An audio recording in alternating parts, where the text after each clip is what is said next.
Ahmedabad Satyagraha, we are going to see Satyagraha. Many leaders also joined Sardar Vallabhbhai Patel under the guidance of Gandhiji, and this was also successful. But the proper reason for this Ahmedabad Satyagraha was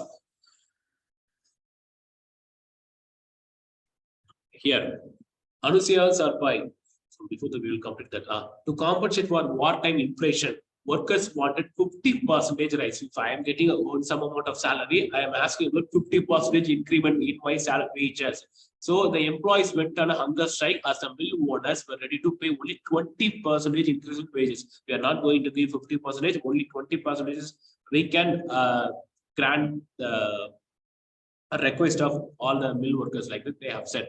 For help in their struggle for justice, the mill workers went to Anusia Sarabhai. So who is that Anusia Sarabhai? I will tell you. Gandhi resolved the dispute between the cotton mill owners and workers in Ahmedabad. He worked like a mediator. You can see the picture over here. They went on like a hunger strike. Even a small child, you see everyone. Just look at the picture. You can understand the situation at the time of that mill strike. So the Anusia Sarabhai, president of Ahmedabad Mill Owners Association and sister of Amalal Sarabhai, was approached for help in the fight for justice. So Anusia then contacted Gandhi to step in and help resolve the dispute between workers and mill owners, because at the time they get to, so they got to know that okay, if they could have listened to any speech in the sense, that might be a Gandhiji. Okay, because at the time Gandhiji he was emerging a leader. So they approached to Gandhi. And regardless of the fact that he took the worker cause, Gandhi was Amal's friend also. So that's why he agreed and he came. Gandhi encouraged employees to strike in order to demand a wage of increase 35%, not 50%. He's neither not going on the builders, workers side as well as also the owner side. So in between, as a mediator, he suggested that you guys can ask 35% increase in the wages. So Gandhi as well as asked the workers to remain peaceful while on strike. After failing to reach an agreement with the mill owners, he went on his first fast to boost the workers' determination. The mill owners gave in and finally agreed to listen to the workers' demand.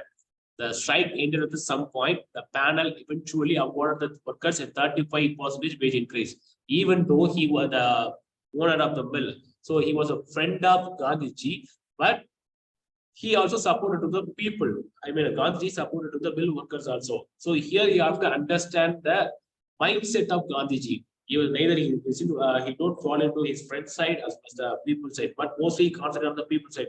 So that's why he demanded 35%, and mill owner also they accepted to it. You can see the left this image, right? So that a mill owners and everything, the workers place, and you can see that. And next, additionally, I have to say one point. In that Ahmedabad Satyagraha mill, on 4th day, they agreed to give the 35% increase in wages, not immediately. Okay, once the strike and the protest had been started, on the 4th day, they have agreed to increase the wages. Next, Kera Satyagraha. Where is it? Do you know where this Kera district is situated? Don't look at the PPT. Do you know where Kera district? Gujarat. Yes, super. With a Joe Vinny Zario. Super. And Kera Satyagraha was held on 11th March 1989. So here you have to just remember one thing, not only Salt Satyagraha. So you have to remember Kera Satyagraha, then Ahmedabad Satyagraha, and before the Champaran movement. So these were the early Satyagraha movements. Not only we always used to know that Salt Satyagraha movement. Only we used to just add the that Satyagraha in salt only. We are just forgetting to add the Satyagraha in these movements. So these were the early Satyagraha movements. And Kera Satyagraha was held on 11th March 1918, just 4 days after the Ahmedabad Satyagraha. So after once it got completed and successful, people got to know about, okay, again, once again, we guys will go and approach Gandhiji. So they have started. The Kera Satyagraha was essentially led by Sardar Patel and Gandhiji after the region faced famine, cholera, plagues, which led to destroyed agriculture. So it was the peak time, plague was very dangerous disease, like how we face that COVID-19. Likewise, even the plague was very dangerous disease during the time. The Gujarat district of Kerala was on the verge of starvation due to droughts. Many droughts were there, so even they couldn't find the proper foods. Even the agriculture also very low. The harvest was so low that the growers were unable to pay the revenue. But the government insisted that for cultivators, the yield is not that bad, and they have to pay the taxes. So the Britishers, they don't worry about the peasants' situation. So they just completed the single sentence. The yield is not that bad. Okay, you can do, even though you can do agriculture, even though you are facing some droughts, the yield is not that bad. So you just do agriculture and pay the taxes to us. We don't bother about anything. Gandhiji accepted the Kerala Satyagraha fight just as the mill workers strike was coming to an end.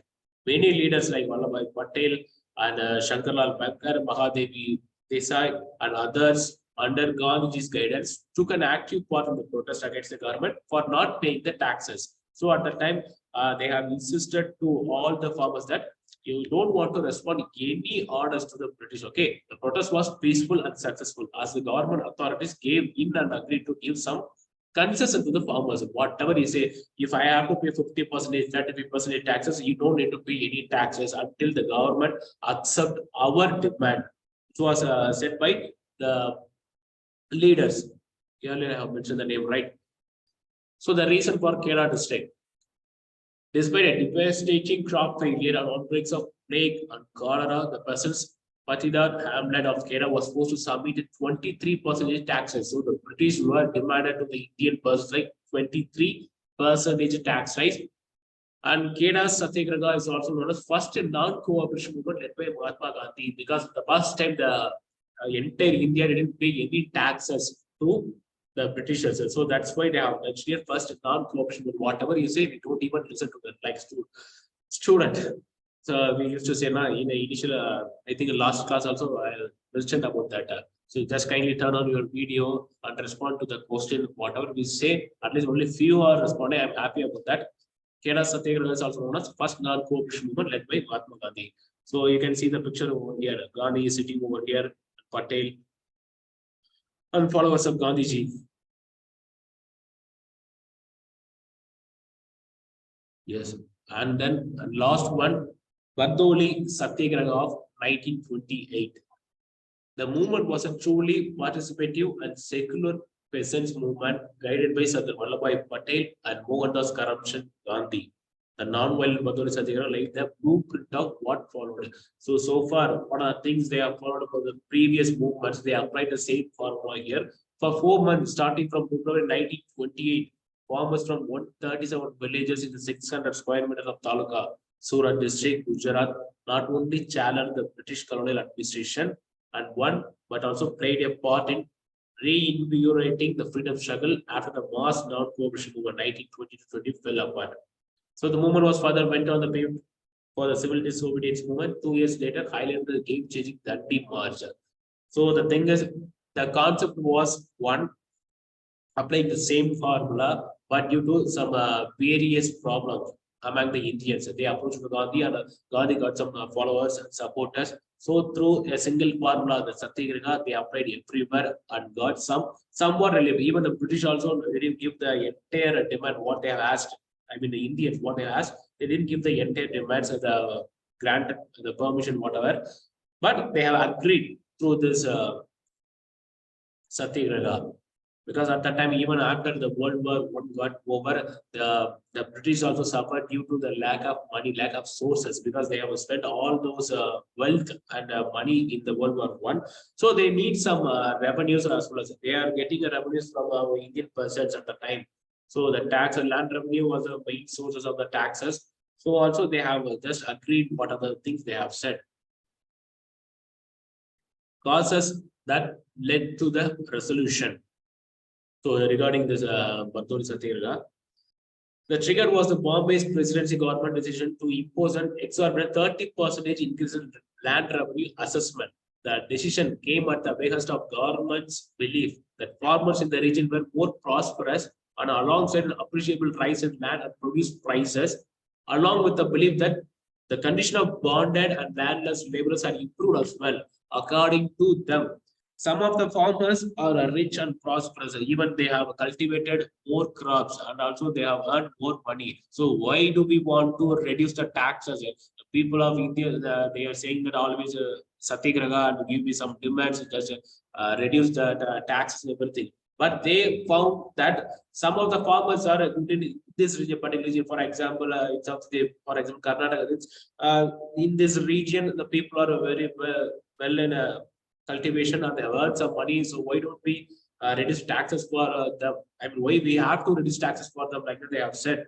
So that's why there was a clash between both the parties. However, the bureaucratic assessment of the ground situation was very different from reality. When the demands of the farmers were ignored, farmer representatives reached out to Sardar Patel, who in the past had prior experience of leading Satyagraha. So they didn't respect the demands of our persons. So they approached to Patel. When the governor of Bombay ignored Patel's letter, so once they came to Patel, he just wrote a letter, but the governor of Bombay ignored Patel's letter. So which means they didn't reduce the taxes in the Bombay region. That's why Patel has written a letter to governor of Bombay asking to reduce taxes. He then instructed all the farmers of Bardoli Taluka to refuse payment of their taxes. So you can understand that, aided by Nahari Parekh, Ravi Shankar Vyas, and Mohanlal Pandya. He divided Bardoli into several zones, each with a leader and volunteers specifically assigned. So they themselves segregated into some separate groups. Okay, we will take care of this region under this under his